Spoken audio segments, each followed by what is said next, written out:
can you keep an attitude of doing it all and doing it now? How can you make the choice of discipline over procrastination? How can you stay focused on your ambitions? How can you avoid conversations at the water cooler? You can keep your focus on your work.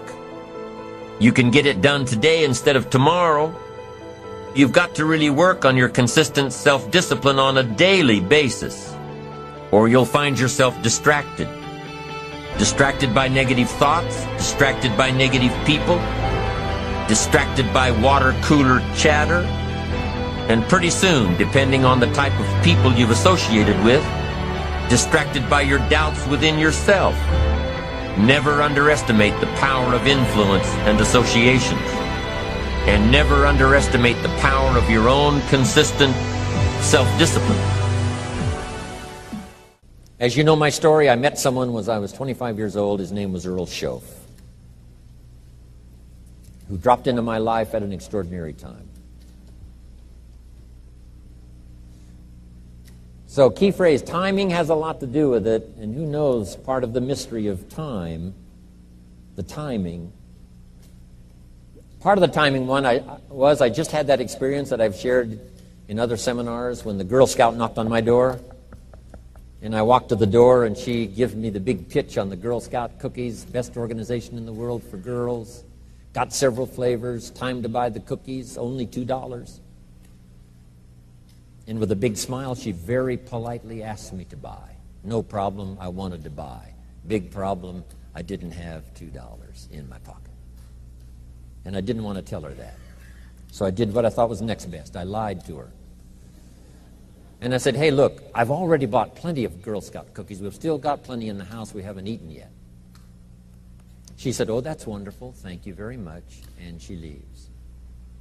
When she leaves, I say to myself, I don't want to live like this anymore. I mean, how low can you get lying to a Girl Scout? I mean, that's low down. I told myself that day, this will never happen to me again. One of those experiences. It's called like life-changing.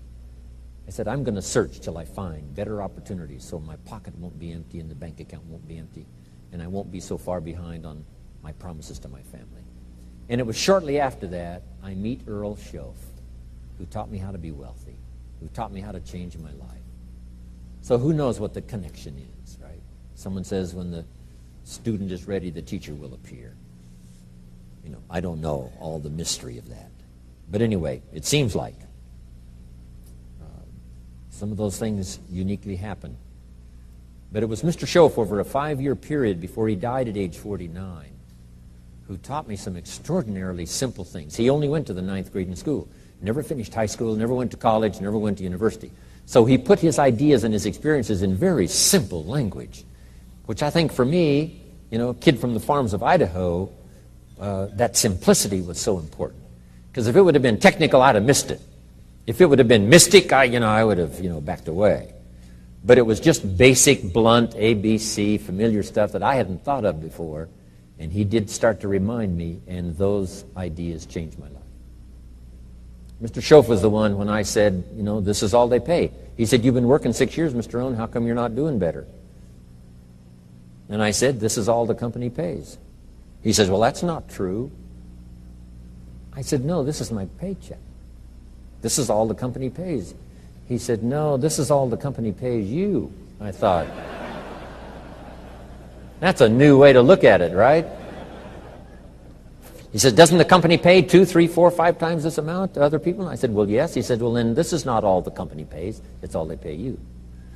And if you qualified, wouldn't your income grow 2, 3, 4, 5 times? I said, I suppose. So he said, we don't have to work on the company. We have to work on you. See, that was the beginning of what he called the phrase personal development.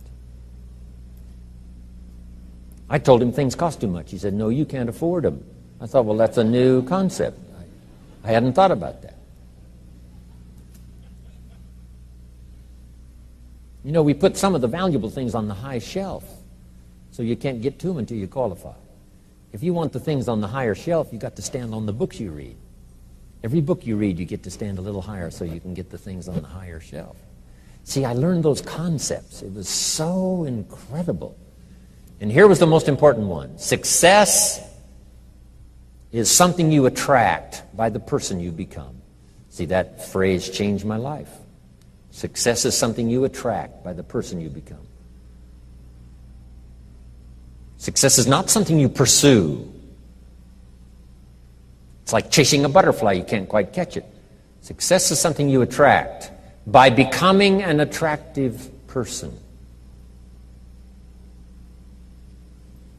See, those were new concepts to me. I'm just working hard trying to make a living. Here's what he said to me. This changed my life. I got a chance to teach this in Moscow and across Russia. 3 visits, now the 4th. Here's what Shove taught me. Profits are better than wages. Nobody taught me that in high school. Nobody taught me that. I went to 1 year of college. Nobody taught me. Profits are better than wages. Wages make you a living. Profits make you a fortune. And how could you work on both a living and a fortune? He said, well, you could start part-time working on your fortune while you're working full-time on your living. I thought, wow. Now he said it's fun to get up in the morning.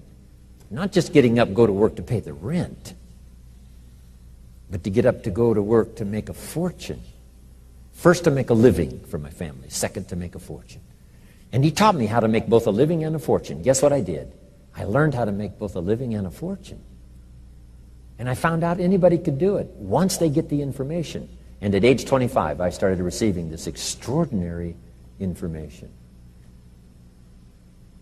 Here's what he said. Your income is directly related to your philosophy, not to the economy. I thought, no one ever told me that. I kept hoping the economy would change. He said, no, your philosophy has to change. I assured him that I had my fingers crossed. He said, that won't help. Then what could I do to change my income and multiply it by 2, by 3, by 5, by 10, and then multiply it by 10 again? What could I do? And he started giving me the disciplines and the process of learning the skills to change my life. This was an extraordinary man. Those were extraordinary times for me. Life-changing in every manner that you can imagine. But very simple ABC concepts. Here's what I learned. Not to search for the exotic until you've discovered the basic. And those basic philosophies that he shared with me during that time were life-changing. And he called it personal development.